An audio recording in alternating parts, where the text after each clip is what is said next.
Hey everyone, hope you're doing great. Welcome back to my channel. In today's video, we'll dive into what if Deku had a blood-based quirk like a vampire. Smash that subscribe button, and be sure to peek at the description below.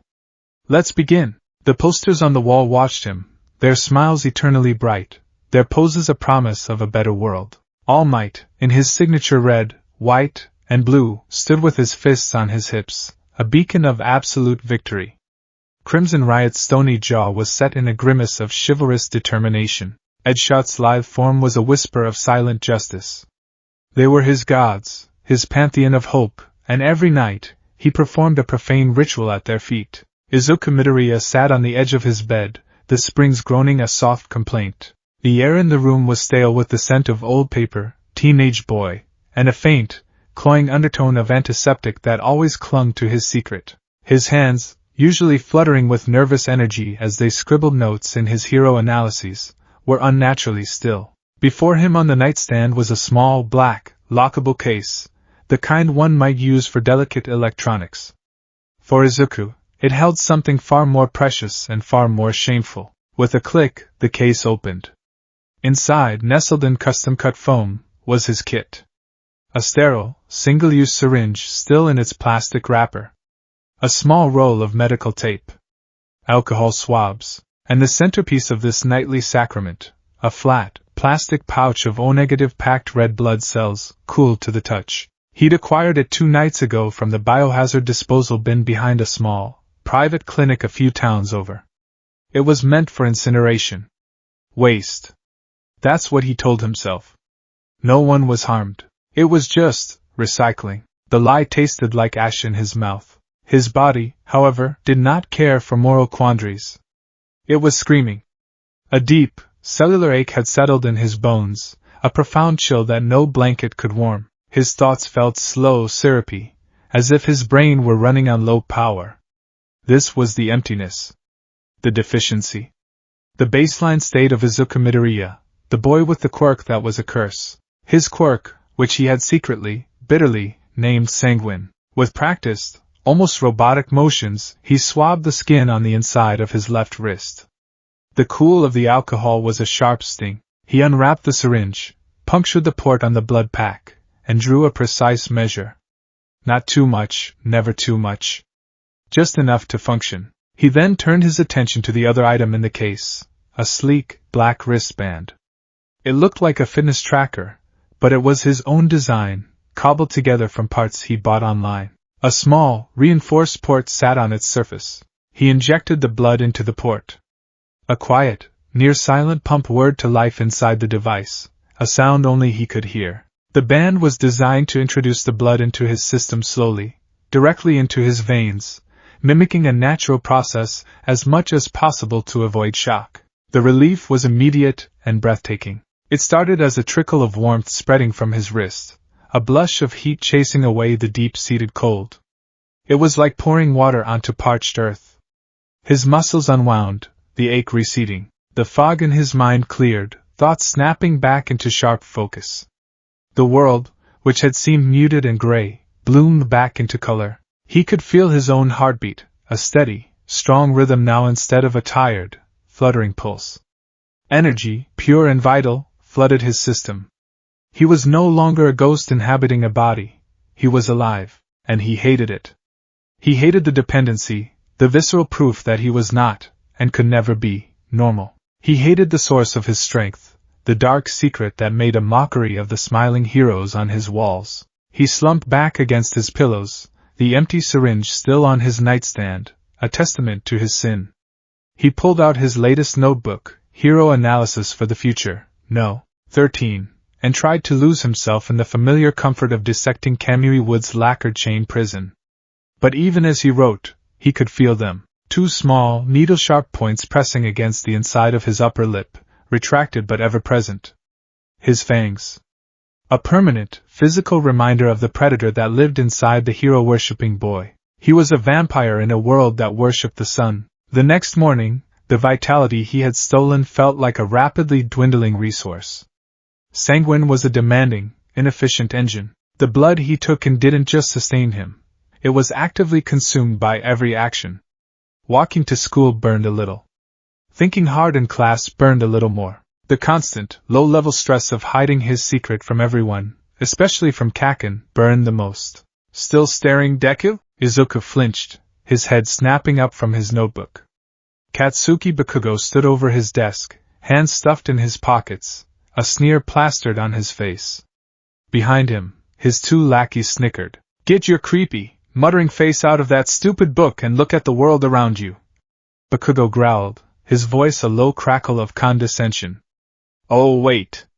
You can't. You're a quirkless, useless wannabe who'll never amount to anything more than a pebble on the side of the road. Izuku curled in on himself, making himself smaller. Sorry, Kaken. The irony was a physical weight in his chest. Quirkless. If only. Right now, with last night's meal powering him, Izuku knew he was stronger than Bakugo's cronies. Probably faster, too. He could feel the power humming under his skin, a coiled snake ready to strike. The thought was a dark thrill, immediately followed by a wave of revulsion. If he fought back, if he showed even a hint of his true strength, questions would be asked. And if he lost his temper, if the predator that lurked beneath his skin got a taste of control, he couldn't even bear to think about it. So he played the part. The weak, defenseless, quirkless Deku. Pathetic. Bakugo spat, turning away in disgust. The bell rang for their physical education class. Today was track and field. A series of sprints and a distance run. Izuku's heart sank. This was always a delicate balancing act. He had to appear weak enough to fit his quirkless persona but not so weak that he collapsed entirely. The 100-meter dash was first. When the starting pistol fired, Izuku pushed off. For a moment, fueled by the lingering power of the blood, he felt a surge of genuine speed. He was keeping pace, even slightly ahead of some of the others. He saw the surprise on a few faces, heard Bakugo let out a scoff of disbelief from a few lanes over. Panic flared in Izuku's chest. Too fast. Too much. He deliberately stumbled, catching his toe and breaking his stride. He finished near the back of the pack, feigning breathlessness. Tripped over your own useless feet, Deku? Bakugo taunted as he walked past, not even bothering to look at him. The distance run was worse. The initial burst of energy was a distant memory. By the third lap around the track, the cellular ache was returning. His lungs burned, not from exertion, but from deficiency. His quirk was burning through its fuel, and the tank was nearing empty. Each step was heavier than the last. The world was starting to look gray around the edges again. He finished dead last, collapsing onto the grass, his chest heaving. He wasn't just acting now. He was genuinely exhausted, his body screaming for sustenance. He lay there, face pressed into the cool blades of grass, and listened to the other students. Their heartbeats were a symphony of life, a mocking reminder of what he lacked. He could smell the faint, coppery tang of sweat, the scent of life and vitality that his own body craved with a deep, primal hunger. He clenched his fists, digging his nails into his palms until the pain grounded him. He was a monster hiding in plain sight, and his greatest fear was that one day, he wouldn't be able to hide anymore. The walk home was a slow, shuffling misery. The brief boost from the morning had completely evaporated, leaving him in a state of profound weakness. His book bag felt like it was filled with lead. The world was a dull watercolor painting, and he was a ghost walking through it. He clutched his hero notebook like a holy text, the only thing that felt real. That's when he heard the explosion. It came from the underpass ahead, a familiar boom followed by the guttural sound of something wet and viscous. Izuku's head snapped up. His exhaustion was momentarily forgotten, replaced by the instinct that had been drilled into him since he could first comprehend the concept of a hero: run towards the danger. He rounded the corner and saw it. A monstrous being made of green, foul-smelling sludge had enveloped a student. Thrashing limbs and bright, explosive sparks told him exactly who was trapped inside. Kaken. The heroes were there, backdraft, death arms, but they couldn't get close. The sludge was volatile, Bakugo's explosions keeping them at bay. The villain was a fluid prison, a suffocating mass of malice. Izuku stood frozen, his mind racing. He analyzed the situation with the detached precision of his notebooks. Backdraft can't use his water effectively because of the tight space and the hostage. Death Arms has the strength, but no grip. He needs a specialist hero, someone with a quirk to disable a liquid form villain. But then, another part of his brain, a deeper, more ancient part, took over. The air was thick with scents that overwhelmed his exhausted senses. The sewage stink of the villain was nauseating, but underneath it were other, more potent aromas. The ozone tang of nitroglycerin from Bakugo's quirk. The sharp, acrid scent of pure, undiluted panic pouring off his childhood friend. And something else. Faint, but sharp and clear to him as a ringing bell. Blood. A small cut, maybe on Bakugo's cheek or lip from the initial struggle. It was a tiny, insignificant detail to anyone else.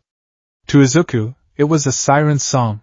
A jolt went through him, entirely separate from his heroic analysis. It was a raw, physical need. His jaw ached with a sudden, intense pressure. The gums above his canines throbbed, the needle points of his fangs feeling as if they were trying to push their way out. Saliva flooded his mouth, and for a horrifying second, his vision tinted red at the edges. The sludge villain wasn't just a threat, it was a container, and inside that container was exactly what his starving body was screaming for. So close. So much life. It would be so easy. A single bite. Power. Healing. The thought was so vile, so predatory, it shocked him to his core. He stumbled back, horrified at himself, at the monster that had just whispered in his ear. He looked at Bakugo, truly looked at him, and saw not a source of sustenance, but a boy drowning. He saw the desperation in his friend's eyes, the same eyes that had looked at him with contempt just hours ago, now wide with mortal terror. And in that moment, the hero won. Before he knew what he was doing, his legs were moving. He wasn't thinking about quirks or strategy anymore. He was just running. The heroes shouted at him to stop. "Kid! Get back here! It's too dangerous." He ignored them. He saw Bakugo's frantic eyes lock onto his, and in that gaze he saw a plea. He unslung his backpack, heavy with books and his future, and hurled it at the villain. It was a pathetic, clumsy attack, but it was enough. The corner of a thick textbook struck the villain's massive eye. The sludge monster roared in pain, its grip loosening for a fraction of a second. It was the opening Izuku needed. He clawed at the slime, trying to get a grip, trying to pull Bakugo free. "What the hell are you doing, Deku?" Bakugo choked out, his voice raw. "I don't know," Izuku cried, his voice trembling. "My legs just started moving. I couldn't just stand there and watch you die, Kaken." He looked at his friend, at the person who had tormented him for years, and he smiled, a tearful, desperate smile. "You looked like you were asking for help." The heroic impulse, the pure, selfless drive to save someone, was a powerful force. It was a roaring fire that, for a moment, burned away the chilling hunger of his quirk. He was just a boy trying to save another boy. He was being a hero, and then, a thunderous voice boomed. "I am here!" All Might had arrived. The relief that washed over Izuku was so potent it almost brought him to his knees. With a Texas smash, the hero blew the sludge villain apart, changing the weather with the sheer force of his punch. Rain began to fall. Izuku stood drenched and trembling, the adrenaline fading, leaving him hollowed out and weaker than ever before. The predatory urge was gone, replaced by the profound shame of having felt it at all. The aftermath was a blur of scoldings and praise. The pro-heroes admonished him for his recklessness, while simultaneously praising All Might. Izuku took the reprimands with his head bowed, the shame coiling in his gut. He had a power that might have helped, but it was a power he could never, ever use. The thought of sinking his fangs into that villain, of the dark rush that would have followed, made him feel sick. Bakugo, once freed and checked over, stomped up to him. "I didn't need your help," he snarled, his pride more wounded than his body. "I had it handled. Don't you ever look down on me like that again, you damn quirkless reject." He turned and stalked away without another word. Izuku just stood there, letting the words wash over him. Quirkless reject. If only it were that simple. He was trudging home, the weight of the day pressing down on him, when a familiar voice called out, "I am here!" As a giant, muscle-bound man emerging from a side street, it was All Might. Izuku froze, his heart hammering against his ribs. The number one hero, his idol, was walking towards him. All Might praised him, told him his actions were heroic, and then, in a puff of steam, the unthinkable happened. The mountain of a man deflated, shrinking into a skeletal figure with sunken eyes and a spray of blood erupting from his mouth. On a deserted rooftop, All Might told him everything. The injury, the time limit, the truth behind the smiling symbol of peace. Izuku listened, his mind reeling. To see his god so broken, so fragile, was a shock that resonated to his very core. And then came the words that would change his life forever. I was moved by your story, young man. I saw your spirit, your drive to save others even when you were terrified. It is a quality that all true heroes share. All Might looked at him, his blue eyes, even in his sunken sockets, burning with intensity. Young man, you too can become a hero. Tears streamed down Izuku's face. The words he had longed to hear his entire life, spoken by the one person who mattered most. It was a dream made real, a validation of his entire existence.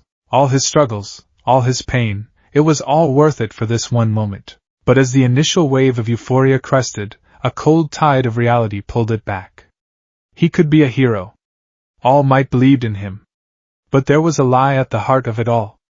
A dark, terrible secret. He had to tell him. He owed him that much. Wait! Izuku croaked, his voice thick with tears. He wiped his eyes, his hands shaking. All Might, thank you. But there's something you need to know. All Might looked at him, his expression patient. What is it, my boy? Izuku's gaze dropped to the rooftop's grimy surface. The words felt like stones in his throat. How could he even begin to explain? How could he tell his idol, the ultimate symbol of good, that he was powered by something so inherently villainous? I'm not really quirkless, he stammered, the confession coming out in a pained whisper. I have a quirk. It's a bad one. A really bad one. A villain's quirk. He braced himself for the change in All Might's expression, for the dawning disappointment, the revulsion, the retraction of his offer. Instead, All Might let out a soft, gentle laugh. It wasn't mocking, but kind, understanding. My boy, he said, placing a skeletal hand on Izuku's trembling shoulder. There is no such thing as a villain's quirk. A power is a tool. It is the heart of the user that determines its nature. I've seen quirks that could bring ruin used to build and save, and I have seen quirks perfect for rescue used for destruction. He gave Izuku's shoulder a squeeze. Perhaps you have some minor quirk you're embarrassed by? One that seems useless or strange? Do not worry about it. What I saw today, when you ran to save your friend with no thought for your own safety, that was not a quirk. That was the heart of a hero. And that is what truly matters. All Might's words were meant to be comforting, a balm for a young man's low self-esteem. But to Izuku, they were a cage. All Might had seen his insecurity and mistaken it for shame over a weak or silly power. He hadn't understood the depth of Izuku's meaning. And Izuku, looking up at the hopeful, encouraging face of his hero, found he didn't have the strength to correct him. How could he look All Might in the eye and say, "My quirk makes me want to drink people's blood"? The shame was a physical force, sealing his lips. He had been given a chance to confess, and he had failed. He could only nod, a fresh wave of tears blurring his vision, tears of gratitude mixed with the bitter tears of his own cowardice. What I am offering you, All Might continued, his voice regaining its heroic timbre, is my power. My quirk is called One for All. It is a sacred torch, passed down from one generation to the next, a crystallized power that grows stronger with each new user. And I have deemed you worthy of becoming the next, One for All. The name itself was awe-inspiring. A power meant to save everyone. It was the antithesis of his own dark, selfish quirk. It was a chance at redemption, a chance to be the hero he always dreamed of, to overwrite the monster he feared he was. I accept, Izuku whispered, the words feeling like the most important vow he would ever make. All Might grinned, his skeletal face alight with purpose. A wise decision! Now for the transfer process, it's a bit unique. He plucked a single, golden strand of hair from his head. Eat this, Izuku stared, dumbfounded. But this was All Might. This was his dream. If his path to becoming a hero started with eating a piece of hair, then so be it. With trembling fingers, he took the strand and, closing his eyes, swallowed it. For a moment, nothing happened. He felt the hair go down, a strange, ticklish sensation. He waited, his heart pounding, and then it hit him. It was not a gentle awakening. It was a cataclysm. It felt as if a star had been born in the marrow of his bones. A blinding, searing power, raw and untamed, erupted within him. One for all wasn't just settling in. It was rewriting his entire being on a cellular level. It was a fusion, an aggressive bonding that sent shockwaves through his system, and his own quirk, sanguine, reacted. If one for all was a star, sanguine was a black hole that had been dormant next to it. The sudden, immense influx of power acted not as fuel, but as an accelerant, a catalyst that ignited his quirk's deepest, most primal functions. The first sensation was a violent, full-body shudder. The second was the feeling of being utterly hollowed out. The energy he'd gained from last night's blood pack, the dregs of which he'd been running on, was incinerated in a nanosecond. It wasn't just used up, it was annihilated. A wave of vertigo so intense it buckled his knees crashed over him. The world didn't just go gray, it went black for a second, a sensory deprivation that was terrifying. A splitting headache exploded behind his eyes, and his stomach twisted into a knot of agonizing, absolute emptiness. This wasn't hunger. The gentle gnawing he knew, the dull ache of deficiency, that was a candle flame compared to this raging inferno. This was the hunger. It was a physical presence, a shrieking, ravenous void that had just opened up inside him, demanding to be filled. A low growl rumbled in his chest, a sound he had never made before. It was guttural, animalistic. His jaw tightened with a pain so sharp it made him gasp, and he felt a horrifying, sliding sensation in his gums. Longer and sharper than they had ever been, his fangs descended from their sheaths, pricking his lower lip and drawing a tiny bead of his own blood. The taste was maddening, a minuscule drop of water for a man dying of thirst in the desert. It only made the hunger worse. His vision snapped back into focus, but the world was different. It was hyper-detailed, but all the color was washed out, replaced by a world of pulsing heat signatures and the deafening, thundering drum of a heartbeat. One heartbeat. All Might's. Izuku's head snapped up, his eyes, now glowing with a faint crimson light, locking onto the man before him. He no longer saw his hero, the symbol of peace. He saw a vessel of life. He could see the pulse thrumming in All Might's neck, a vibrant, life-giving rhythm. He could smell the blood circulating through his thin frame, a scent so intoxicating, so promising, it drowned out every other thought, every other sense, every ounce of his own identity. All Might took a step back, his own eyes wide with shock and sudden alarm. He had seen the change. He saw the feral glint in Izuku's eyes, the involuntary snarl, and the unmistakable, glistening points of the fangs that had not been there moments before. "My boy!" All Might began, his voice laced with confusion and a dawning horror. Izuku didn't answer. He couldn't. There was no room for words. There was only the abyss inside him and the all-consuming, overwhelming, singular thought that screamed through every fiber of his being. Feed. The world snapped back into a horrifying, predatory focus. The muted cityscape, previously a backdrop of concrete and glass, was now a tapestry of life signs. The distant thrum of 1,000 heartbeats, the warm glow of life emanating from the apartments across the street, the soft, rhythmic pulse of a sleeping cat on a nearby windowsill. It was a sensory assault, an orchestra of temptation. But the conductor, the deafening lead instrument in this terrifying symphony, was the man standing just a few feet away. All Might. His hero. His prey. Izuku's body was no longer his own. It was a vessel for a ravenous, ancient instinct that had been supercharged by the stellar power of One for All. The growl was still vibrating in his throat, a low, constant hum of anticipation. His fangs, longer and sharper than they'd ever been, pressed painfully into his lower lip, the single drop of his own blood a cruel appetizer that only enraged the beast within. His posture had changed.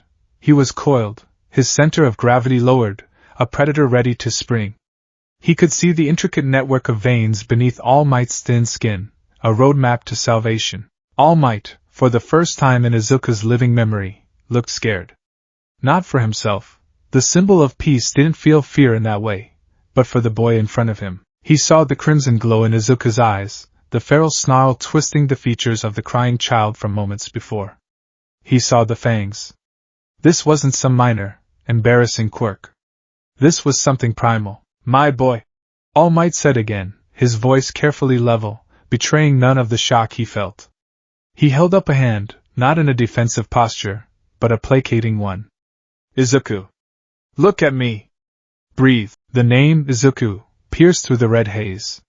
It was a pinprick of light in an oppressive, hungry darkness. His own name. The name his mother gave him. The name Kaken twisted into an insult. The name of the boy who loved heroes. Hero. The word was an anchor in the storm. Heroes don't feed on the people they admire. Heroes don't see the symbol of peace as a meal. With a monumental effort of will that felt like trying to hold back the tide with his bare hands, Izuku fought against the instinct. He squeezed his eyes shut, cutting off the sight of All Might's pulsing life force. He dug his fingernails into his own palms, the sharp, grounding pain a welcome distraction. He focused on the memory of All Might's words from just minutes ago.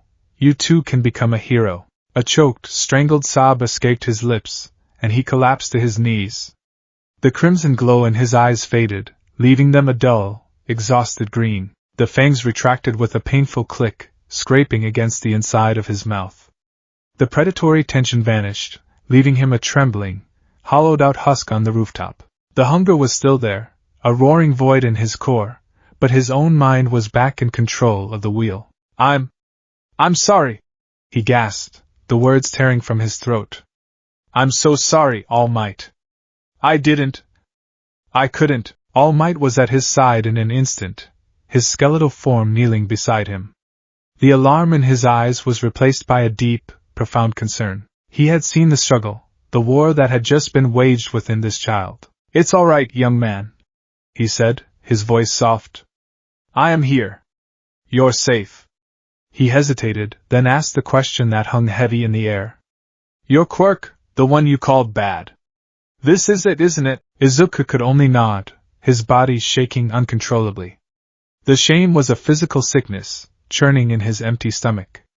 I call it sanguine, he whispered, the name tasting like poison. It gives me strength, speed, regeneration, but I have to consume blood to fuel it. Without it I'm weaker than quirkless. One for all, it felt like it lit a fuse. It drained everything I had and demanded more. The confession hung in the air between them, stark and horrifying.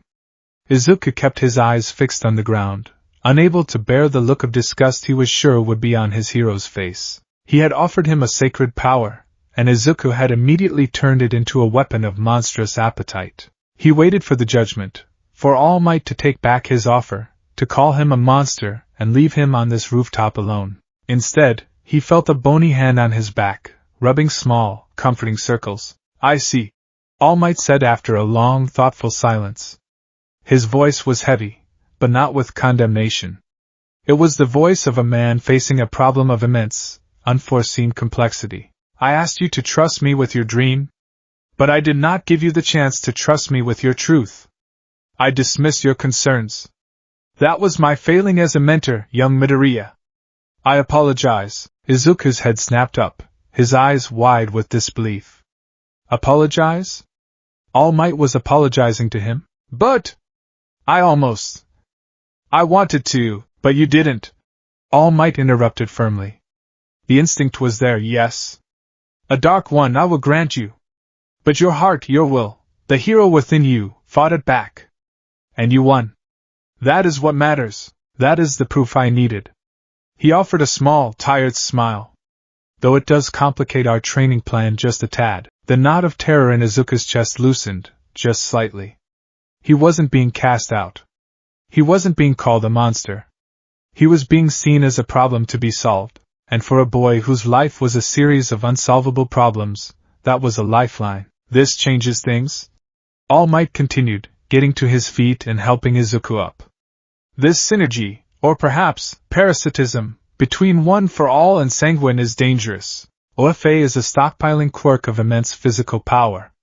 It requires a strong vessel to wield. Your quirk, sanguine, seemingly provides that strength, but at a terrible cost.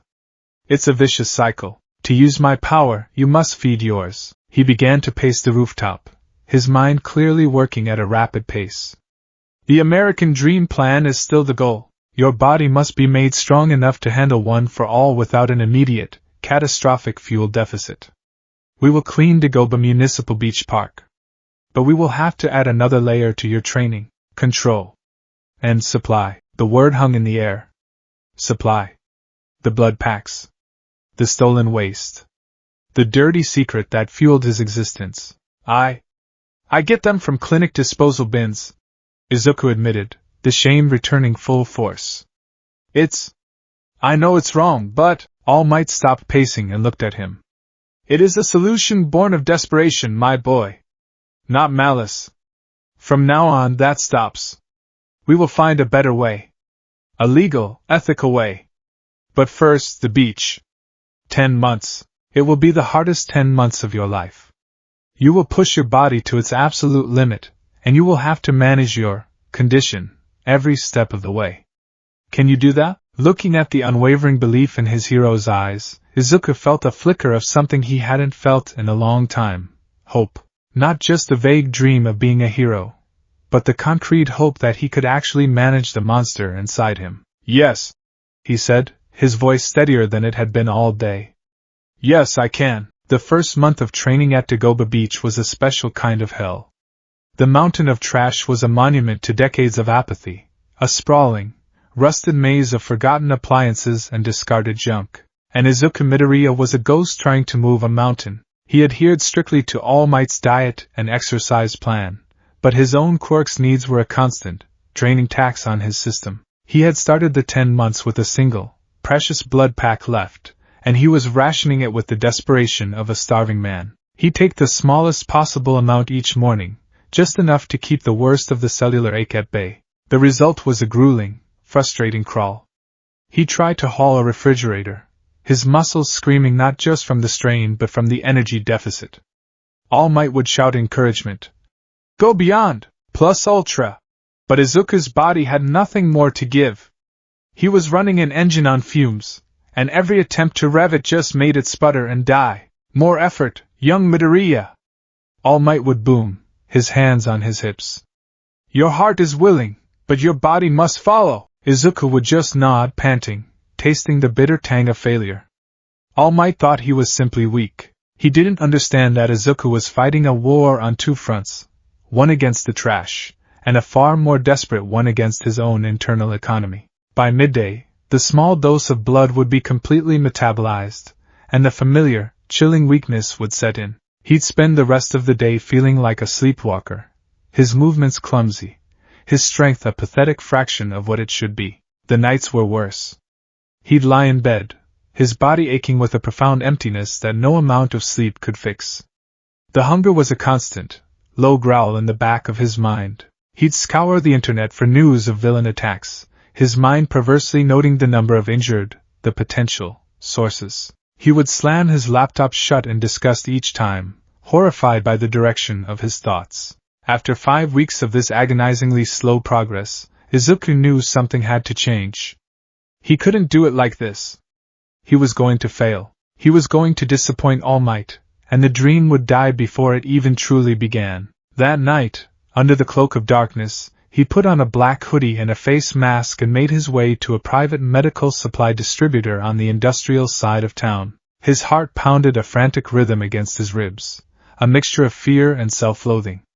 This was exactly what All Might had told him not to do. But desperation was a powerful motivator. He found the biohazard disposal area, a locked chain-link cage behind the main building. His heart sank. But then he saw it, a small tear in the fencing near the ground, just large enough for someone small and desperate to squeeze through. After 10 minutes of agonizing, silent effort, he was inside. He rifled through the red bags, his hands shaking. He found a small box containing a dozen packs of A-positive.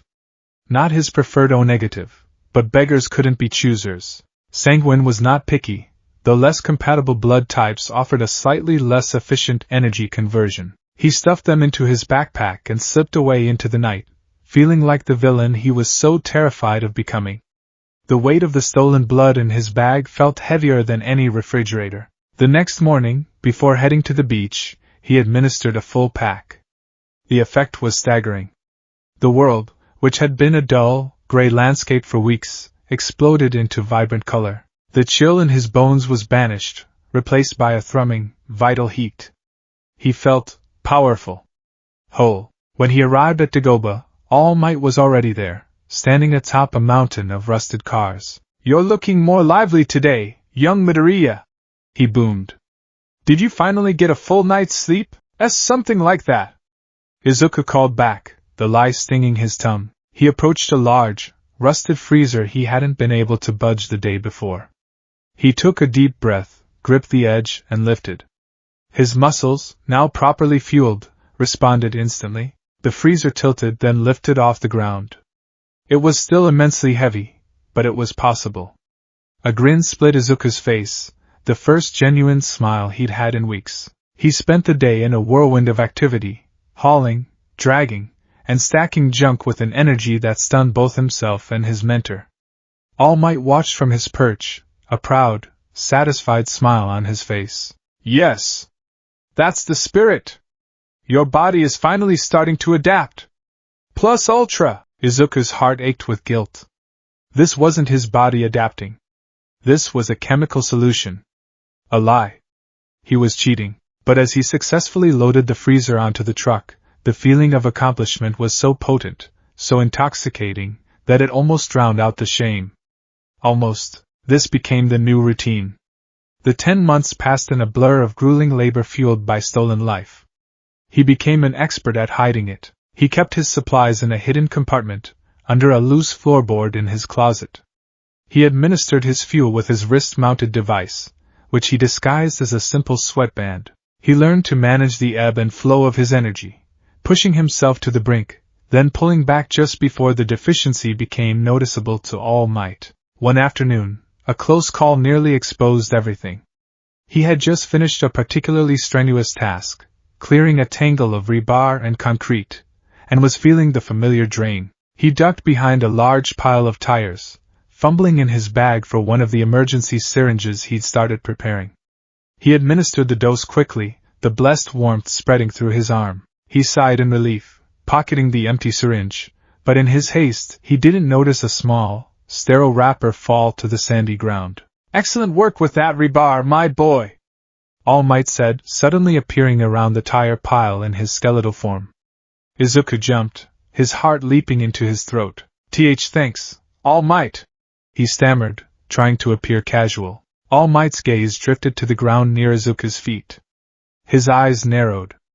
"What's this?" He bent down and picked up the small, plastic wrapper. Izuku's blood ran cold. He recognized it instantly. A 3 milliliter syringe wrapper. There was absolutely no reason for him to have that. Izuku blurted out, his mind racing for a plausible lie. "That's, for my allergies." "Yes. I have very bad allergies to, rust dust. My doctor gave me some injectable antihistamines for emergencies. They work much faster." The lie was flimsy, pathetic. Rust dust allergies? Injectable antihistamines for a teenager? It sounded absurd even to his own ears. He braced himself for the interrogation, for the piercing gaze of his mentor demanding the truth. All Might looked at the wrapper, then at Izuku's flushed, panicked face. He was silent for a long moment. Izuku was sure he was caught. But then, All Might simply tucked the wrapper into his pocket, and gave a tired sigh. "Well, be careful with that stuff. We can't have you having an allergic reaction out here." He turned and walked away. "Let's call it a day. You've earned a rest." Izuku stood frozen, his heart hammering.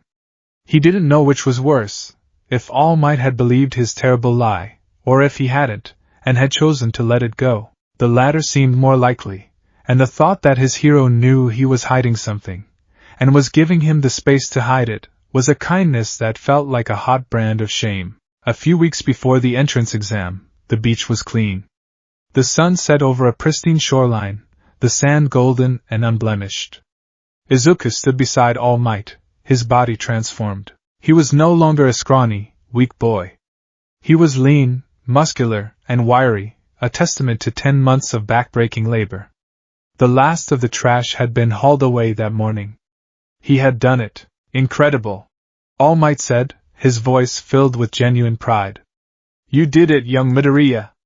You turned your body into a worthy vessel. He then told Izuku to stand ready. It was time for a test. One for all as a hurricane contained in a human body. All Might explained. Even after all this training, you can't handle 100% yet. That would blow your limbs right off. You need to learn to channel it, clench your buttocks, and yell this from the bottom of your heart. Izuku took a deep breath. He had a full pack's worth of blood in his system, the energy thrumming under his skin. He felt ready. He pulled his arm back, focusing all his thought, all his will, into that single point. He felt the immense, stellar power of OFA begin to surge. But as it surged, he felt the other side of the equation. He felt sanguine roar to life, a ravenous parasite siphoning energy from the very cells OFA was trying to empower. It was like trying to fill a bucket with a massive hole in the bottom. Smash! He screamed, throwing the punch. The blast of wind was immense, far more powerful than he'd anticipated. It kicked up a storm of sand and sent a shockwave out over the water. He stared at his hand, ecstatic. It wasn't broken. He'd done it. Then the recoil hit. It wasn't just a sharp pain. It was a system-wide crash. The sensation was horrifying, unlike anything he had ever felt. It was as if every cell in his body that had been touched by OFA's power had its life force violently ripped out. It was a feeling of instantaneous, profound starvation. His vision didn't just gray out. It shattered into a kaleidoscope of black and white static. The sound of the ocean, his own breathing, All Might's voice, it all vanished, replaced by a high-pitched whine. A chilling cold, far worse than his usual deficiency, spread from his arm through his entire body, a wave of cellular death. His muscles, which moments before had been taut with power, went completely slack. He collapsed onto the sand, his body spasming, a silent scream trapped in his throat. Young Midoriya! All Might's voice was a distant, distorted echo. He could feel his own heartbeat stuttering, a weak, frantic fluttering. He was dying. He was sure of it. OFA had given him power, and Sanguine had collected the debt with exorbitant interest. He had one emergency syringe left in his pocket. A double dose he'd prepared just in case. His hand trembled as he fumbled for it, his movements clumsy and uncoordinated. He managed to get it out, his fingers barely able to function. All Might was rushing towards him, but Izuku knew he wouldn't make it in time. This wasn't an injury a hero could punch away. He jammed the needle into his thigh, right through his pants, and pushed the plunger. The relief was not gentle. It was a violent, desperate resurrection. The blood, raw and potent, hit his system like a defibrillator. The cellular starvation reversed, warmth flooding back into his limbs with an almost painful intensity. His vision snapped back, the colors oversaturated and sharp. The sound of the waves came rushing back in a deafening roar. He took a huge, shuddering gasp of air, his lungs finally working again. He lay on the sand, panting, the empty syringe still clutched in his hand. All Might knelt beside him, his face a mask of shock and worry. My boy! What was that? It wasn't just recoil, your whole body just shut down. Izuku, still shaking, looked at the empty syringe, and then at All Might. The lie about rust allergies wouldn't work now. This was the moment of truth he had been dreading and postponing for 10 months. He sat up, his body still weak and trembling. He took a deep breath.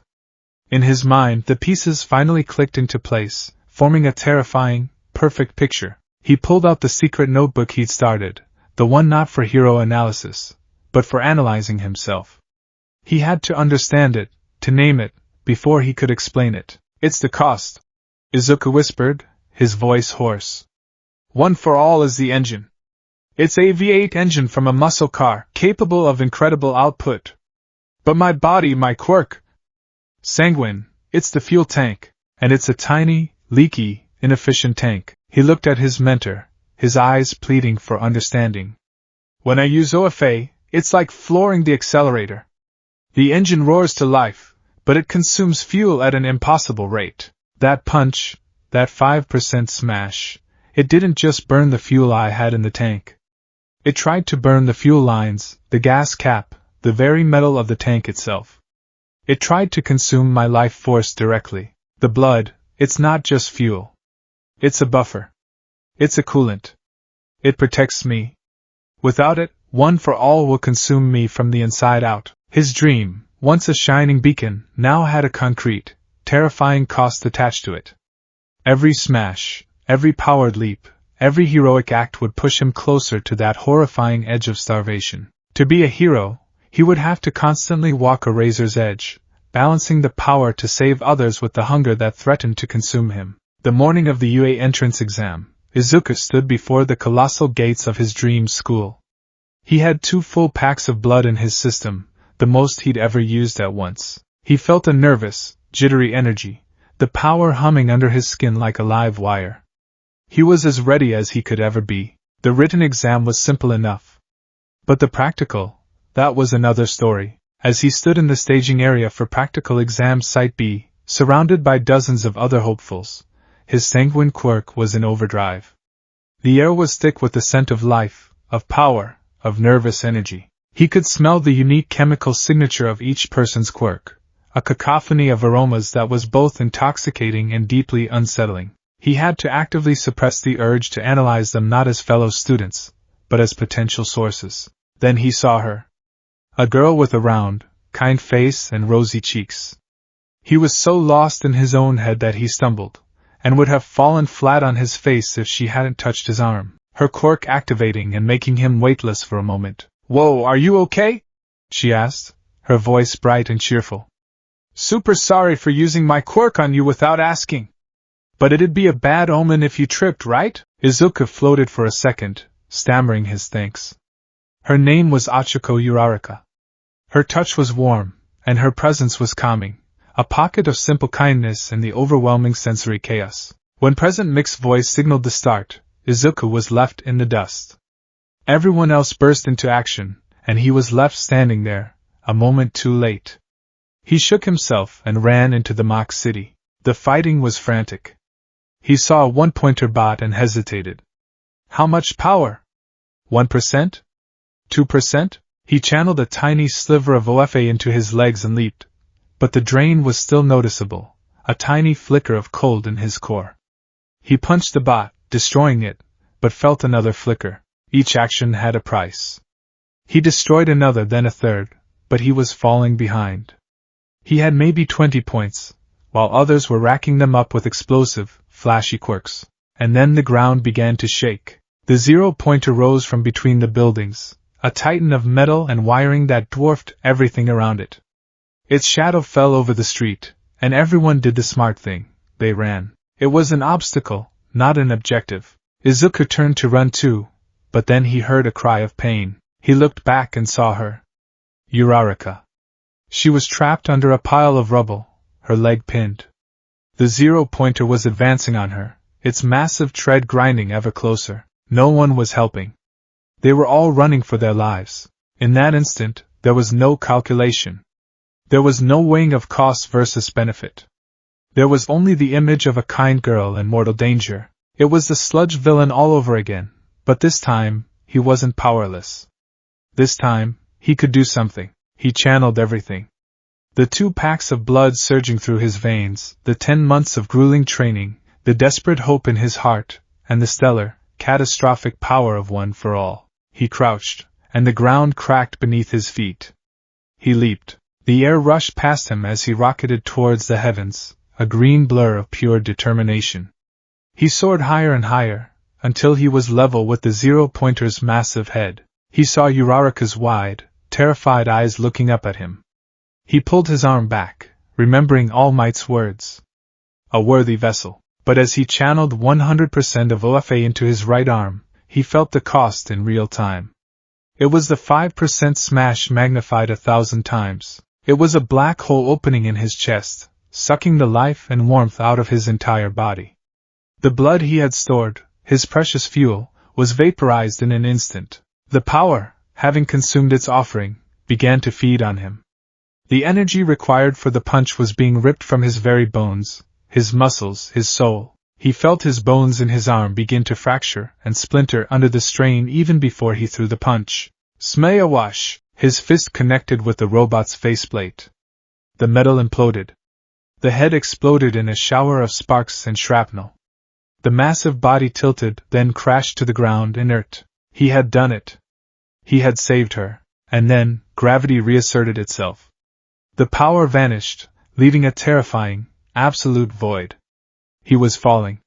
His right arm was a mangled, useless ruin of shattered bone. His legs, which had propelled him into the air, were similarly broken. The bones snapped like twigs from the sheer force of the launch. But the broken bones were a secondary concern. The primary effect was the starvation. He was completely, utterly empty. His vision was gone, replaced by a swirling vortex of black. His consciousness was flickering like a dying candle. He was falling through the darkness, broken and spent. And then, he smelled it. Through the acrid smoke and the smell of ozone, a new scent cut through the void. It was faint, delicate, but to his hyper-aware, desperate senses, it was the most powerful aroma in the universe. It was the sweet, coppery, intoxicating scent of blood, Uraraka's blood. A small cut on her cheek, maybe from a piece of flying debris. The scent was not a temptation, it was a promise. It was salvation. It was life itself, hanging in the air just a few feet below him.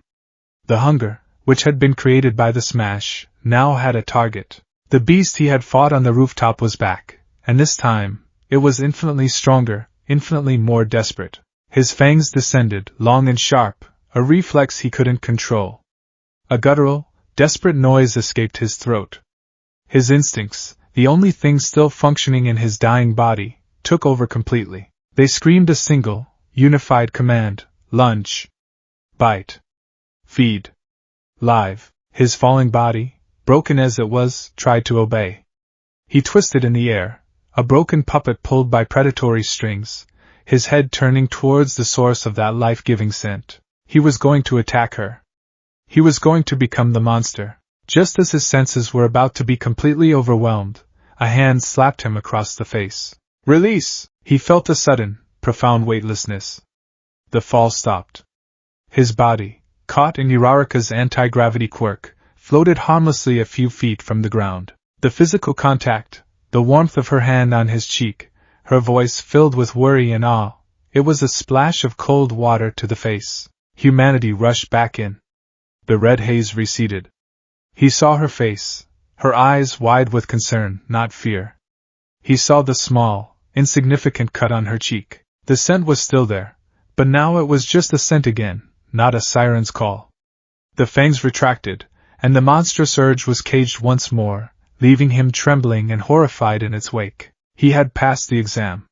He had saved the girl. But as he floated there, broken and empty, the joy of his victory was completely overshadowed by the chilling realization of what he had almost done. He had lost control. For a terrifying moment, he had seen a friend, an innocent, as nothing more than sustenance. He now understood the true, terrible cost of his power. The entrance to Yui wasn't a finish line. It was the entrance to the arena. And his greatest opponent wouldn't be a villain or a rival. It would be the ravenous, insatiable beast that lived inside him, a beast that one for all seemed determined to set free. The first day at Yui High School was supposed to be a dream. For years, Izuku had imagined this moment, walking through the hallowed gates, wearing the crisp gray uniform, sitting in a classroom filled with the heroes of tomorrow. The reality was both a breathtaking dream and a waking nightmare. He had prepared meticulously. The night before, he had used one of his last precious blood packs, a full dose of A-positive. The stolen vitality sang in his veins, a hum of nervous energy and latent power. It was enough to get him through the morning, to keep the baseline deficiency at bay, but he knew it was a finite resource. A single use of one for all could bankrupt him in an instant. As he found his desk in Class 1A, the dreamlike quality of the moment was shattered by the assault on his senses. It wasn't the sight of his classmates, the explosive Katsuki Bakugo arguing with the stern, engine-legged Tenya Ida, the stoic, dual-toned Shoto Todoroki taking his seat in quiet isolation, but the smell of them. To Sanguine, his quirk, The room was not filled with teenagers. It was a banquet hall. It was an overwhelming, intoxicating miasma of life. Each student, each powerful quirk, had a unique scent profile, a distinct flavor that wafted in the air and made the back of his throat ache with a primal thirst. Bakugo's quirk smelled of ozone and sweet, volatile nitroglycerin, a scent that promised explosive energy. Todoroki was a bizarre, fascinating duality. One side smelled of crisp, cold ozone like a winter morning, the other of sulfur and hot stone. The cheerful girl with the gravity quirk, Uraraka, had a scent that was light and clean, like the air after a thunderstorm, a scent that made him feel strangely calm. The red-haired boy with the spiky teeth, Eijiro Kurishima, smelled of iron and bedrock, a deep, earthy aroma. Izuku's mouth watered. The tips of his fangs, retracted but ever-present, throbbed with a dull ache. He had to physically clench his jaw to keep them from descending. This was a concentration of potent life force unlike anything he had ever experienced. It was like being a starving man locked in a five-star restaurant, forbidden to eat. He gripped the edge of his desk, his knuckles white, forcing himself to see them as people, as classmates, not as potential fuel sources. He focused on their faces, their excited chatter, the nameplates on their desks. He was Izuku Midoriya, a student. He was not a predator. He repeated it like a mantra in the screaming silence of his mind. The sudden appearance of a man in a yellow sleeping bag on the floor shocked the predatory instinct back into its cage. Shoto Aizawa, their homeroom teacher, emerged with the tired air of a man who had seen it all and was profoundly unimpressed. "It took you 8 seconds to quiet down," he said, his voice a dry monotone. "That's irrational. Life is not so generous with its time." He pulled a blue gym uniform from his sleeping bag. "Put these on and meet me on the P grounds. No opening ceremony, no orientation. Just a test." A cold knot of dread formed in Izuku's stomach. A physical test. Today. Now. His carefully rationed fuel supply was about to be put under severe strain. On the sun-drenched field, Aizawa's words fell like stones. "We'll be conducting a quirk apprehension test." The class erupted in a confused murmur. "A quirk test on the first day?" Uraraka asked, her voice filled with a nervous excitement Izuku couldn't share. "But what about the entrance ceremony? Or orientation? If you're going to become a hero, you don't have time for such frivolous things," Aizawa stated flatly. His gaze swept over them, dark and heavy. "UA is known for its freestyle educational system. That applies to us teachers as well." He then delivered the final, crushing blow. "And the person who scores last in total points will be judged to have no potential and will be expelled immediately." Panic. Pure, ice-cold panic flooded Izuku's system. Expelled? On the first day? His dream, which he had clawed and bled and lied for, could be snatched away before it even began. He had to perform. He had to use his quirk. But every use of one for all was a roll of the dice, a step closer to the hungry void. He could feel the blood in his veins, a finite reservoir of power, and he had to make it last through 8 tests. The first test was the 50-meter dash. Izuku was pitted against the frog-like girl, Tsuyu Ajiri, and the engine-powered Ida. Ida finished in a staggering 3.04 seconds, a blur of motion. It was Izuku's turn. He got into the starting blocks, his heart hammering. He couldn't use a full smash. That would be catastrophic. But he needed an edge. He focused, trying to channel just a tiny sliver of OFA into his legs, maybe 1% or 2%. The starting pistol fired. He pushed off, and for a split second, he felt the stellar power surge. It was immediately followed by a familiar, chilling sensation, a flicker of cold, like an ice cube being dropped into his bloodstream, as sanguine consumed a tiny portion of his life force to pay for the power. It was a minuscule cost, but it was a cost nonetheless. He shot forward, faster than he ever could have naturally. He saw the surprise on the faces of some classmates watching from the sidelines. Bakugo's eyes widened for a fraction of a second before narrowing into a suspicious, angry glare. Too much, Izuku's mind screamed. Too fast. It's too obvious. He deliberately broke his stride, making it look like a clumsy, uncontrolled burst of power. He finished with a time of 7.02 seconds.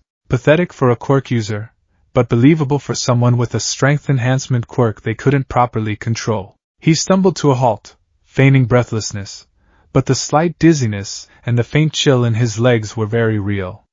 He had made his first withdrawal from the bank, and his balance was already dwindling. The second test, grip strength. He watched a boy with multiple arms register an incredible 540 kilograms. Izuku stepped up to the machine, his hand feeling clammy. He could channel OFA into his hand and crush the device. The thought was tempting, a chance to show what he was truly capable of. But the cost would be too high. He squeezed, channeling another tiny spark of power.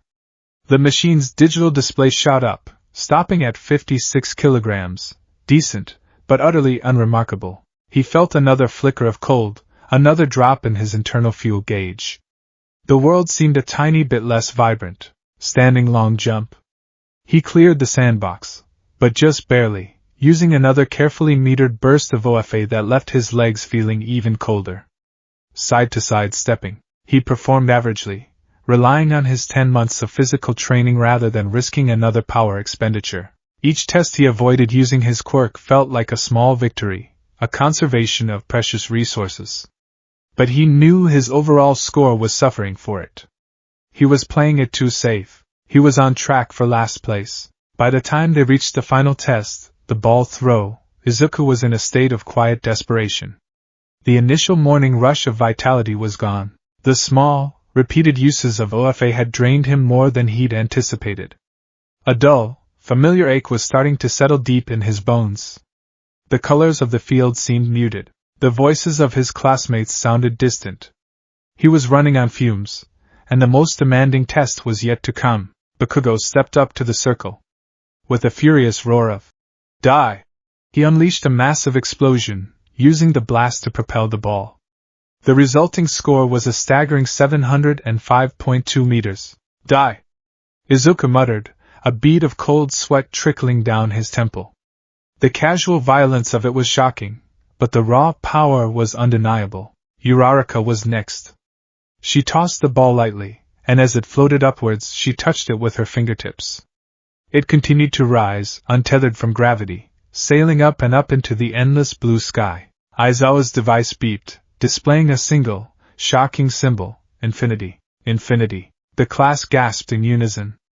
Izuku's heart sank into his stomach. Infinity. How could anyone compete with that? His score would have to be immense just to avoid coming in last.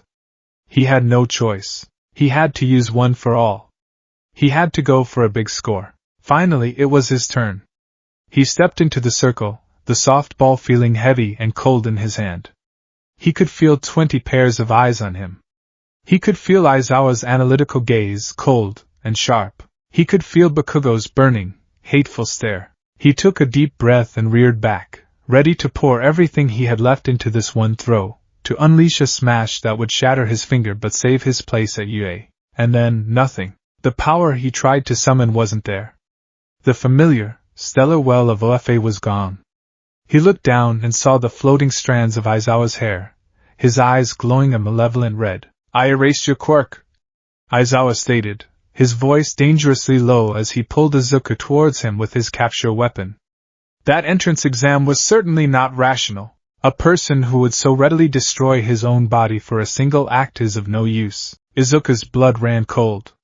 "He knows. You were planning to break your arm again, weren't you?" Aizawa continued, his grip tightening.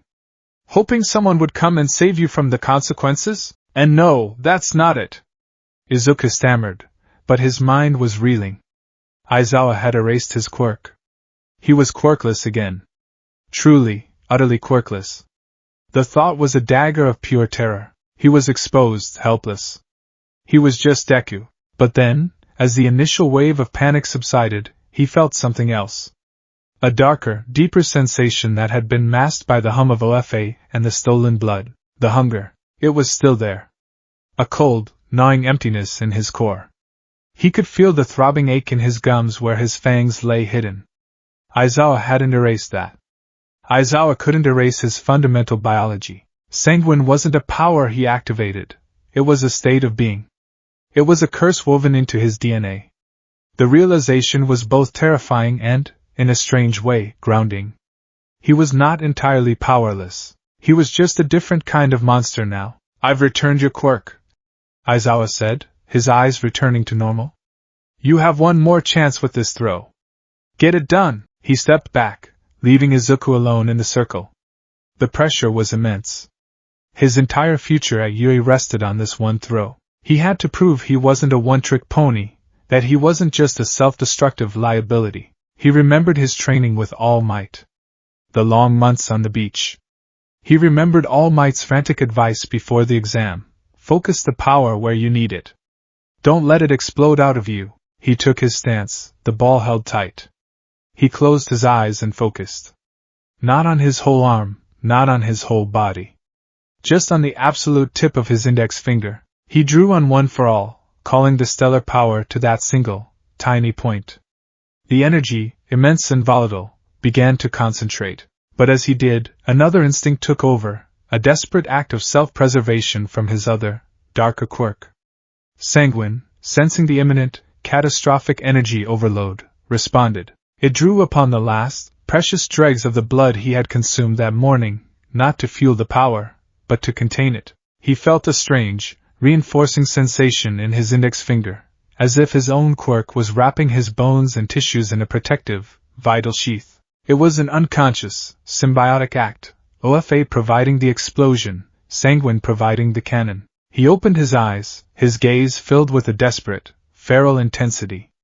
He threw the ball. The power erupted from his fingertip. Smash! A sonic boom cracked the air. The ball became a white comet, tearing through the sky with a ferocious shriek. It sailed on, a testament to the focused, controlled power he had just unleashed. The class stared in stunned silence. Aizawa watched the ball's trajectory, his face unreadable. Izuku stood in the circle, his arm raised, his entire body trembling. His index finger was glowing a painful, angry purple and was clearly broken, but his arm was intact. He had done it. He had controlled it. Aizawa lowered his device. 705.3 meters. A murmur of disbelief went through the class. He had beaten Bakugo's score by 1/10 of a meter. Izuku finally allowed himself a breath of relief, a shaky, triumphant smile spreading across his face. He had done it. He had. The world tilted violently. The cost of the throw, of focusing so much power, and then having Sanguine desperately try to contain it, was catastrophic to his already depleted system. It was the equivalent of taking his last dollar and setting it on fire. The remaining fuel in his tank wasn't just consumed, it was annihilated, leaving a vacuum of absolute zero in its place. A wave of vertigo so intense it felt like the ground had fallen away from him, washed over him. His vision turned into a swirling tunnel of gray and black. The sounds of the field, the shocked whispers of his classmates, all faded into a dull, underwater roar. A cold sweat, chilling and immediate, broke out across his entire body. His stomach churned with a violent nausea. The dull ache in his bones became a sharp, agonizing throb. He was completely, utterly empty. He staggered, his triumphant smile frozen on his face as it drained of all color. He braced his hand on his knee, his head swimming, fighting with every ounce of his will just to remain conscious, to stay on his feet. He couldn't collapse. Not now. Not in front of everyone. Deku! He looked up, his vision blurry. Bakugo was standing in front of him, his face a thunderous mask of pure, unadulterated rage. What the hell was that? Bakugo roared, his voice cracking with a confused fury. He grabbed the front of Izuku's gym uniform, his hands crackling with tiny, angry explosions. You better start talking, you bastard! I know you were a useless, quirkless pebble. What is this power? Where did you get it? Izuku's mind was a maelstrom of panic and pain. He couldn't answer. His tongue felt thick and useless in his mouth. He was too weak, too dizzy. All he could do was stare at Bakugo with wide, terrified eyes. The proximity was making it worse. He could smell the sharp, sweet scent of Bakugo's quirk, a scent that now promised the powerful, life-giving fuel his body screamed for. The predatory part of his brain, awakened by his extreme deficiency, was starting to stir again. Bakugo reeled back, ready to throw a punch, but a length of gray fabric shot out and wrapped around his arm, nullifying his explosions. "Stand down." Aizawa's voice was dangerously calm. "Stop using your quirk. You're giving me dry eye." He released Bakugo, who just stood there, seething. Aizawa then turned his gaze to Izuku. His eyes weren't angry. They were sharp, analytical, and deeply, deeply suspicious. He had seen the whole exchange. He had seen the triumphant throw, but he had also seen the immediate, terrifying cost. He saw the ghastly pallor of Izuku's skin, the sheen of cold sweat, the way his eyes, for a split second, had darted around not like a scared student, but like a cornered, starving animal scanning for an escape. He saw the flicker of something primal and desperate in that gaze before it was masked by fear. This wasn't just a self-destructive strength quirk. There was another variable, another piece to the puzzle of problem child Midoriya that he was missing. "The test is over," Aizawa announced to the class. "The results are on the board. And by the way, I was lying about the expulsion. It was a rational deception to push you to your limits." The class erupted, a mix of relief and outrage. But Izuku barely heard it. He was focused on a single, overwhelming need: to get away. To get home. To his locked box. The walk home was an exercise in agony. Each step was a monumental effort. The world was a dull, colorless photograph. The cheerful sounds of the city were a muted drone. The familiar ache in his bones had graduated to a sharp, stabbing pain with every movement. The hunger was no longer a background hum or a low growl. It was a physical, twisting cramp in the pit of his stomach.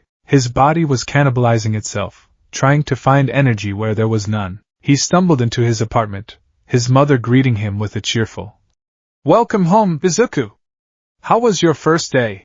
"Great, Mom," he mumbled, pushing past her and making a beeline for his room. He couldn't look at her. In his current state, her vibrant life force was a painful, tempting beacon. He slammed his door shut and locked it, leaning against the wood, his chest heaving. He staggered to his closet and fumbled with the loose floorboard. He lifted it, his hands shaking so badly he could barely grip the wood. He stared into the hidden compartment. It was empty. The realization hit him like a physical blow. He had used his last pack that morning. There were no more. No emergency syringes. Nothing. He sank to the floor, a wave of true, abject despair washing over him. He was trapped. There was no relief coming. There was only the escalating, agonizing demand of his own body. The cramp in his stomach tightened, evolving into a sharp, searing pain that made him gasp and curl into a ball on the floor. His vision was swimming with black spots. A low, involuntary whimper escaped his lips. His glazed eyes fell on the small television on his desk. His mother had left it on. The local news was playing. "The scene is still chaotic downtown." The reporter's voice was tinny and distant.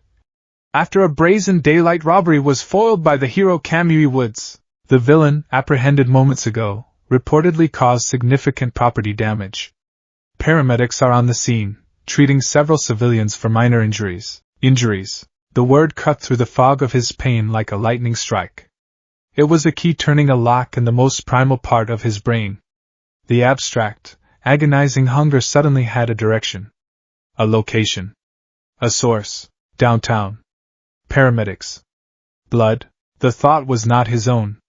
It was a pure, unadulterated command from the beast within, born of absolute desperation. The searing pain in his gut did not lessen, but it changed. It was no longer just pain, it was purpose. It was a homing beacon. He pushed himself up, his movements stiff and jerky, like a marionette pulled by unseen strings. His reflection in the dark screen of his monitor was a stranger's face, pale, gaunt, with eyes that held a terrifying, feverish glow. His fangs descended with a soft, wet click, pressing hard against his lip. He could taste his own blood, but it wasn't enough. It was an insult. A reminder of the feast that was waiting for him. He was a hero in training. He was a student at UA. He was All Might's successor. But right now, as he stood trembling in his room, hollowed out and ruled by a pain that transcended reason, he was none of those things. He was just hungry. And he was going hunting. The next 2 weeks were a tightrope walk over a pit of vipers. Izuku lived in a state of carefully managed deficiency, a purgatory of constant, low-grade hunger. The night of the quirk apprehension test had been a terrifying wake-up call. He had come dangerously close to crossing a line, driven by a desperation so profound it had nearly erased his identity. He had managed to fight it, to lock himself in his room and ride out the worst of the agonizing, cellular starvation until he could slip out under the cover of pre-dawn darkness and raid a clinic's biohazard bin. The single pack of B-negative he'd found had felt like a divine reprieve, a gift from a merciful God. He had nursed that single pack, and 2 others he'd managed to acquire, with the parsimonious care of a desert wanderer rationing his last canteen of water. Each morning was a quiet, shameful ritual, a small dose administered through the wrist device, just enough to function, just enough to stop his hands from shaking and clear the fog from his mind. It was enough to get him through Aizawa's grueling classes and the basic hero training exercises, but it left no room for error. It left no room for one for all. He avoided using it at all costs. During combat training with All Might, he'd relied on strategy, analysis, and the raw physical conditioning from his 10 months of hell at Dagobah Beach. He'd won his match against Bakugo and Ida by outthinking them, by using Uraraka's strengths and the building structure to his advantage. All Might had praised his strategic mind, but Izuku had seen the flicker of concern in his mentor's eyes. He knew All Might was wondering why his successor was so hesitant to use the very power he had been gifted. The truth was, he was terrified of the cost. Each potential smash was a debt he couldn't afford to pay. Today was supposed to be different. A field trip. Rescue training at the Unforeseen Simulation Joint, or USJ. Aizawa, All Might, and the renowned rescue hero 13 would be supervising. It was a controlled environment, a chance to learn how to save people without the chaos of a real battle. For Izuku, it was a chance to feel like a real hero in training, not just a desperate addict managing his supply. He'd used a slightly larger dose of blood that morning, a calculated risk to ensure he had the energy to participate fully. The vitality hummed under his skin, a welcome, if borrowed, sensation of normalcy. The inside of the USJ was breathtaking. A massive dome containing perfect simulations of a dozen different disaster scenarios. A landslide, a fire, a shipwreck, a downtown plaza. It was a hero's playground. 13 was explaining the dangers of their quirks, how powers designed for combat could so easily kill in a rescue situation. It was a lecture Izuku took to heart, his own dual-edged quirk a constant, whispering reminder of that very truth. He glanced around at his classmates, their faces alight with excitement. He felt a pang of something close to belonging. Here, surrounded by these incredible, powerful people, maybe he could forget the monster that lurked beneath his skin. Maybe he could just be Midoriya Izuku, hero student. That fragile hope was annihilated in an instant. The lights in the facility flickered and died. The central fountain sputtered, its water pressure failing, and in the center of the plaza below, the air seemed to warp, twisting into a dark, swirling vortex of purple-black mist. A hand emerged first, pale and skeletal, followed by a man covered in them, disembodied hands gripping his arms, his neck, his face. Shigaraki Tamura. From the swirling gate, villains began to pour out. Not just a few, but dozens. Low-level thugs, monstrous mutants, a menagerie of malice flooding into their training exercise. "Stay together and don't move!" Aizawa commanded, his usual lethargy gone, replaced by the sharp, focused intensity of a pro-hero facing a genuine threat.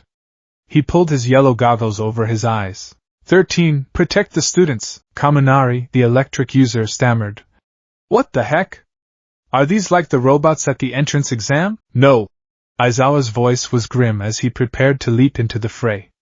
"These are real villains." The words sent a shock of ice through Izuku's veins. Real villains. Real danger. This wasn't a simulation. This was an ambush. Before anyone could fully process the situation, the purple mist, a villain in its own right, expanded, engulfing them. "I won't let you leave!" A deep, suave voice echoed around them. "My name is Kurojiri. We are the League of Villains. We are here to kill the symbol of peace, All Might. Kill All Might." The words were a sacrilege. A declaration of war against the very concept of hope. And then, The world was a swirling vortex of purple. Izuku felt a disorienting, wrenching sensation, like being pulled through a straw. When his vision cleared, he was no longer in the entrance plaza. He was falling. He splashed into cold water, the shock of it stealing his breath. He surfaced, sputtering, and took in his surroundings. He was in the shipwreck zone, a massive pool of water with a large, listing ship in the center. He wasn't alone. The frog-like girl, Tsuyu Azui, popped up beside him, her expression unsettlingly calm. A few feet away, Mineta, the small boy with the purple balls on his head, was screaming in pure terror. His heart hammered against his ribs. The initial shock was wearing off, replaced by a frantic, analytical mind. Okay, we've been separated. That was their goal. Divide and conquer. They want to pick us off one by one before All Might arrives. We're in the water, which gives Tsu an advantage. But what about? His thoughts were cut short as the water around them began to churn. Villains with aquatic quirks emerged from the depths, shark-faced brutes and men with gills, their eyes gleaming with predatory intent. They were circling, closing in. We're surrounded! Mineta shrieked, tears and snot streaming down his face. Izuku's own fear was a cold knot in his stomach, but Aizawa's training, All Might's training, kicked in. Analyze. Plan. Act. Tsu, he said, his voice surprisingly steady. What can you do? I can stick to walls, jump high, and my tongue can stretch about 20 meters, she said, her long tongue flicking out to punctuate the point. And I can secrete a mild, paralytic mucus. Ribbit, Izuku's mind raced. Okay. They don't know our quirks. They think they have the advantage here in the water. That's our opening. As a shark-faced villain lunged, Izuku acted. He channeled a tiny, precise burst of one for all into his fingers, the same technique he'd used for the ball throw. He flicked his middle finger, aiming for the water just in front of him. Delaware smash. Air force. It wasn't a full smash, not even close. It was a 2% flicker, a controlled snap of air pressure. But in the water, the effect was magnified. A concussive blast erupted under the surface, creating a powerful vortex. The water churned violently, throwing the surrounding villains off balance. The cost was immediate. A flicker of cold in his hand, a tiny depletion of his precious fuel. But it worked. Now! He yelled. In that moment of chaos, Tsu's tongue shot out, wrapping around Izuku's waist. Mineta clung to his leg, screaming. With a powerful kick of her webbed feet, she launched them out of the water, sailing through the air towards the ship. They landed hard on the slick deck. They were safe, for now. But as Izuku looked down at the central plaza, a sight of pure horror unfolded before him. Aizawa was a whirlwind of action, a dervish of gray fabric and cancelled quirks. He was fighting dozens of villains at once, his fighting style a brutal, efficient dance of takedowns and disabling blows. He was incredible. He was a true underground hero, fighting in the shadows. But he was just one man, and then the hand-covered man, Shigaraki, rushed him. Izuku watched, helpless, as Shigaraki's hand closed on Aizawa's elbow. The fabric of his costume disintegrated into dust. Then the skin. Then the muscle. Aizawa cried out, a sound of pure agony that cut across the entire dome. Then the Nomu attacked. It was a monster. A mountain of muscle, its skin stained a dark purple-black, its brain exposed, its eyes vacant and staring. It moved with a speed and strength that defied its size. It grabbed Aizawa's head and slammed it into the concrete plaza. Once. Twice. The sickening crunch echoed even over the water. Aizawa's goggles shattered. One of his arms was twisted at a sickeningly unnatural angle. Blood. Aizawa was bleeding. Badly. A pool of dark crimson was spreading on the pale gray stone beneath him, and Izuku smelled it. Even from this distance, across the water, the scent hit him like a physical blow. It was the potent, iron-rich aroma of a powerful quirk user's lifeblood, spilled in violence. It was a scent that promised immense power, a feast for his starving quirk. The world wavered. The sounds of Mineta's whimpering and Tsu's concerned croaks faded into a dull background hum. The carefully constructed walls of his control began to tremble. His vision sharpened, the distant, brutalized form of his teacher becoming the single point of focus in the universe. The red of the blood was a vibrant, pulsating beacon, calling to the deepest, darkest part of him. His fangs began to ache. A low growl rumbled in his chest, a sound he quickly choked back, swallowing it down like bile. Saliva flooded his mouth. The hunger, which he had kept at bay with careful rationing, roared to life, awakened by the scent of a fresh kill. So much power, wasted, pooling on the ground. The thought whispered in his mind, a venomous, insidious suggestion.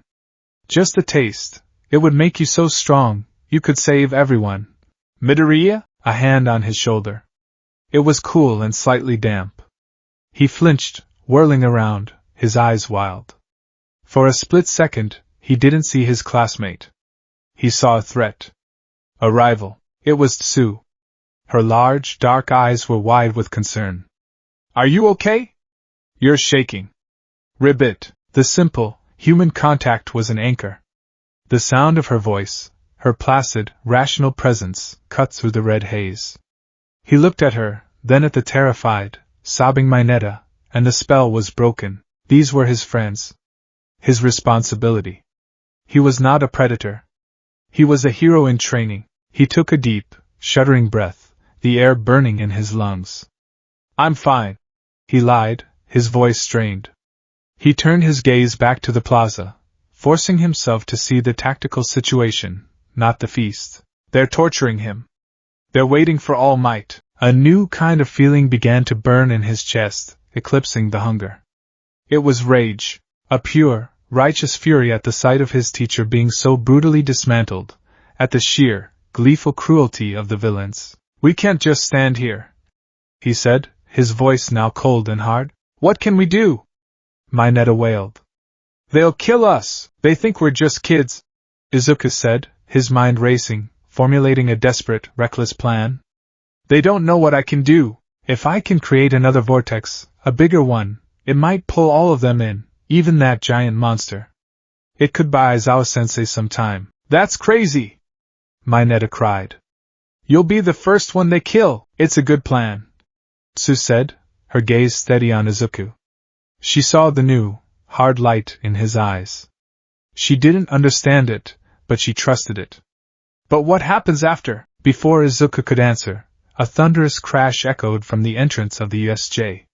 The doors had been blown inward, reduced to scrap metal, and standing in the frame, silhouetted against the bright daylight, was a figure of hope. He was not smiling. It's fine now. All Might's voice boomed, filled with a cold, righteous fury Izuku had never heard before. For I am here. Relief so potent it almost buckled Izuku's knees washed over him. But it was short-lived. All Might was here, yes. But he was walking into a trap. The number one hero moved like a golden blur, dispatching the low-level thugs around Aizawa in the blink of an eye. He scooped up his fallen colleague and leaped back towards the entrance, depositing him gently near the other students. But then he turned back to face the true threats. Shigaraki, Kurogyari, and the Noma. The fight that followed was a clash of titans. It was a battle from the myths Izuku had grown up reading. But something was wrong. All Might's punches, each one powerful enough to change the weather, had no effect on the Noma. The creature's primary quirk, Izuku realized with dawning horror, was shock absorption. It was a living punching bag, specifically designed to counter All Might's brute strength. All Might was getting tired. Izuku could see it. The steam was beginning to rise from his body in faint wisps. His time limit was running out. And worse, Kurogyari was using his warp gates to outmaneuver him, forcing the Noma to get a grip on him. The monster's claws dug into All Might's side, right into the old wound, the one that limited his power. All Might roared in pain, and blood, fresh, potent, a hero's blood, began to well from the injury, staining his costume a dark, terrifying crimson. The scent hit Izuku like a physical punch. If Aizawa's blood had been a siren's song, All Might's was a divine chorus calling him to a holy sacrament. It was the blood of his mentor, his idol, the vessel of one for all. It smelled of ozone, sunlight, and absolute victory. It smelled of power beyond his wildest dreams. The hunger didn't just roar back, it exploded. It was a supernova in his soul, annihilating his reason, his control, his very identity. The world dissolved into a swirling vortex of red and black. The only thing that existed was that scent, that promise of power. His carefully rationed fuel was a distant memory. His body was a screaming, empty void, and right there, in the center of the plaza, was the ultimate feast. Mine! The thought was a primal scream that echoed in the deepest recesses of his being. He wasn't Midoriya Izuku anymore. He was a starving beast, and his salvation was being threatened. His fangs descended, not with an ache, but with a sharp, satisfying click. They were longer than they had ever been, needle-sharp points designed for one purpose. A low, guttural snarl ripped from his throat, a sound of pure, predatory intent. His vision narrowed, a tunnel focusing on the struggle in the plaza. He saw the Nomu's claws digging deeper, the blood flowing more freely. He saw his power, his sustenance, his everything being held, being drained. "Let go of him!" Izuku screamed, his voice a raw, unrecognizable roar. He didn't wait for Chisu or Mineta. He didn't have a plan. There was no strategy. There was only a singular, overwhelming imperative: protect the source. He launched himself off the ship. He used one for all, not with control, but with pure, desperate instinct. He poured every last, phantom drop of energy he possessed into his legs. The bones creaked under the strain, but sanguine, driven by the overwhelming promise of a meal, reinforced them just enough to hold. He hit the water and didn't sink. He ran, his feet kicking up massive plumes of water, a green and black blur of fury streaking towards the central plaza. Bakugo, Kirishima, and Todoroki had arrived, their own attacks doing little to faze the Noma. But Izuku barely registered their presence. They were peripheral details, obstacles in his path. Kurogiri moved to intercept him, a swirling gate of purple mist opening in his path. "You will not interfere." Izuku didn't even slow down. He saw the warp gate not as a portal, but as a throat, and he aimed to tear it out. He pulled his fist back, channeling a desperate, starving smash. But before he could connect, Bakugo blasted the misty villain from the side, pinning him to the ground. "Get out of my way, Deku!" he roared. The path was clear. Izuku's eyes were locked on the Nomu, on its claws buried in All Might's side. He saw the blood. He was so close. He could almost taste it. He leaped, a final, desperate lunge, his arm pulled back for a punch that would shatter every bone in his body. He was running on nothing but the fumes of his own life force, and the all-consuming promise of the hunger. He aimed his punch at the Noma's head, pouring every ounce of his being into the blow. But his objective wasn't just to free All Might. It was a secondary, subconscious, and far more terrifying goal. As he flew through the air, his mouth was open, his fangs fully extended, aiming for the Noma's thick, muscular shoulder. He was going to hit it, and he was going to bite it. He would tear the obstacle apart, and refuel in the same motion. It was a perfect, predatory synergy of violence and sustenance. He was a hair's breadth from contact. His knuckles were about to connect with the Noma's skull, his fangs about to sink into its flesh. And then Shigaraki moved. The hand-covered villain, who had been watching the chaos with a detached, gamer-like amusement, suddenly looked up. His red eyes, visible through the gaps in the hand covering his face, widened. He had been focused on All Might, on the Nomu, on the other students. He hadn't been paying attention to the desperate, frantic boy. But now he saw him. In that frozen, split second of time, he saw it all. He saw the green lightning of One for All, a power he recognized with a hateful familiarity. But he saw something else, something far more interesting. He saw the feral, crimson madness in Izuku's eyes. He saw the unnatural pallor of his skin, the look of a creature on the verge of starvation. And most clearly of all, he saw the fangs. Long, sharp, and glistening, aimed not just in aggression, but with a ravenous, consuming intent. This wasn't a hero.